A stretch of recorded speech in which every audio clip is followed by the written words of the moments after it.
Hello friends, my name is Merlish and welcome to a new video. This video is about New Year's resolutions and more about why I don't have them. And I'm gonna tell you why. I know I'm a tad late on this.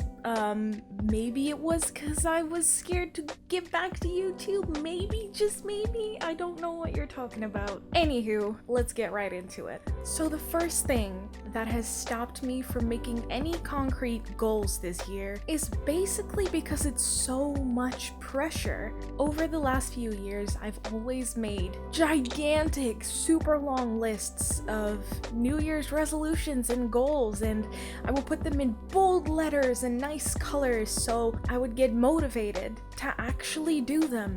Thinking back to that, it put so much pressure on myself. And I know that that pressure is so known among pretty much all of us, especially last year with everything that's happened. I know everybody's been having a very rough year. It's just hard to set goals for yourself when you know things can get in the way, you know things can get rough.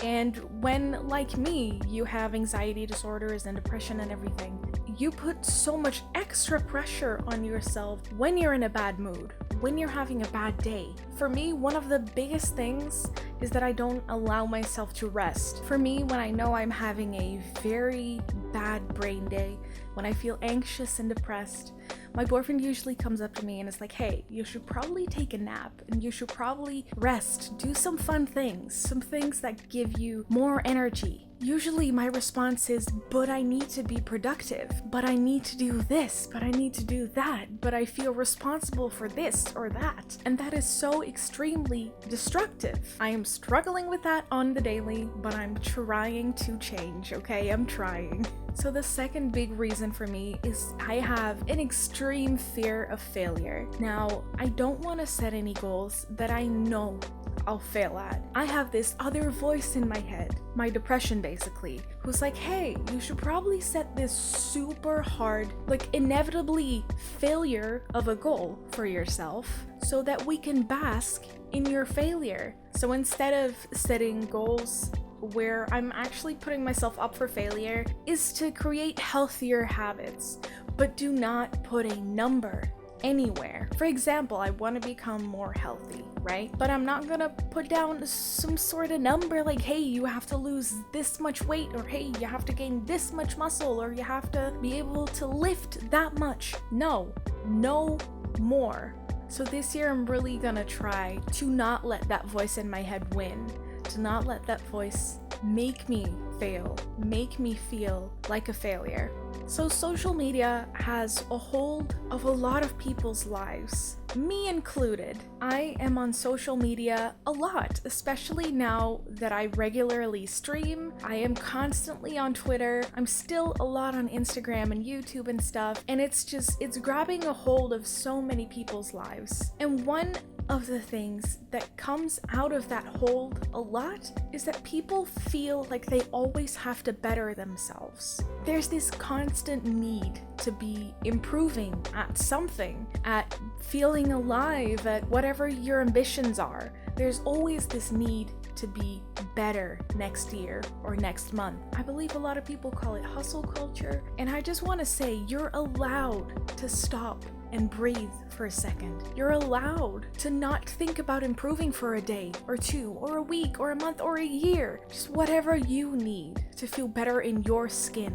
You don't have to be improving every single day of your life. And also, even if you're improving, you don't have to share that with the world. A lot of us post literally everything on social media. If I'm honest, I also share a lot on social media, but sometimes I sort of live in the moment and forget to share those things. And then afterwards I'm like, oh, I could have totally shared that on social media. But then thinking about it, I'm actually happy that I didn't, because not everything revolves around your persona online. So what I'm also doing a little bit, I'm sort of bending the rules here, is continuing some of my 2020 resolutions. I'm not copying them at all. I think last year I even had something like lose this amount of weight or whatever. Do I still want to lose weight? Of course. It'll be healthy for me.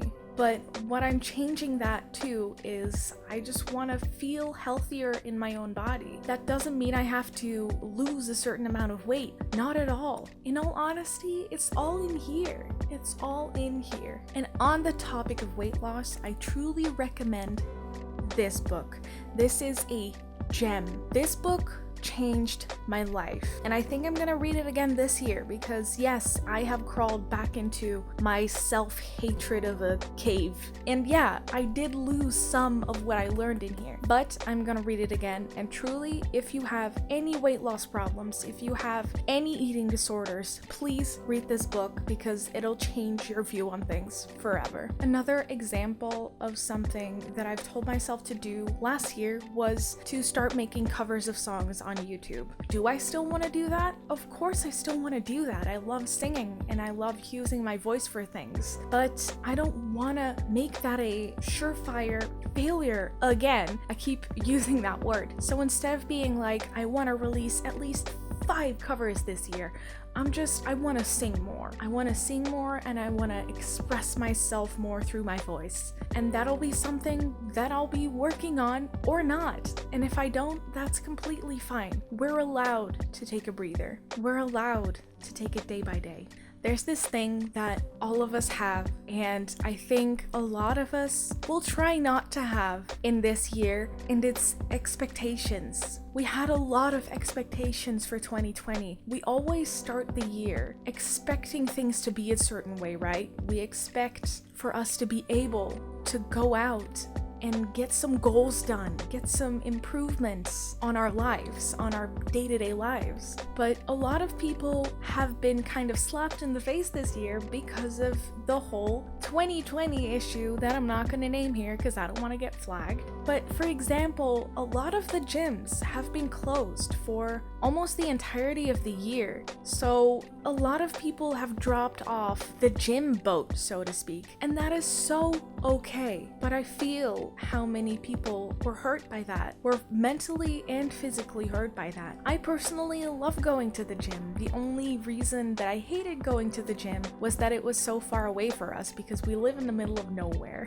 One prime example of a New Year's resolution that we cannot expect to be doing a lot next year is traveling more. A lot of us always put on our resolutions, New Year's goals, lists, things. We always put travel more. And I know that that's a broad goal. You can also grab the car and drive to a town that you've not seen before, just half an hour or an hour away. But still, the expectations of being able to just get on a plane somewhere, it's just not that easy anymore. This year has been such a shit show that I'm not having any expectations for 2021. What are your New Year's resolutions, if you have any? Honestly, the only real resolution that I have is to survive. On New Year's Eve, when I hugged and kissed my boyfriend, the first thing I said to him was, we did it. We're still here. And I still feel that way. I felt like that was the biggest takeaway from 2020,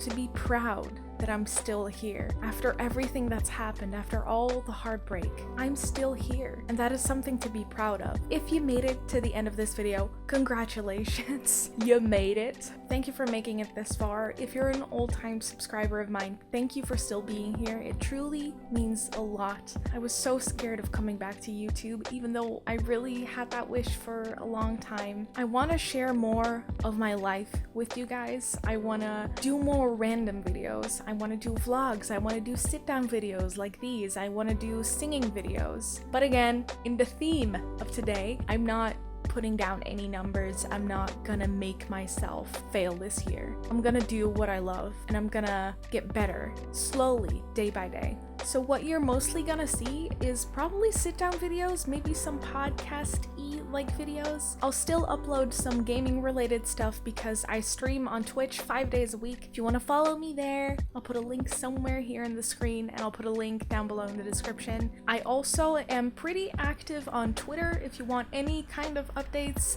it'll be there. So I'm gonna be here more in the future. I just have no schedule yet, but that's fine. I'm taking it day by day. So thank you guys so much for watching. I appreciate it so much. Follow me on Twitch and on Twitter for more regular stuff, and hopefully I'll see you guys later. Bye!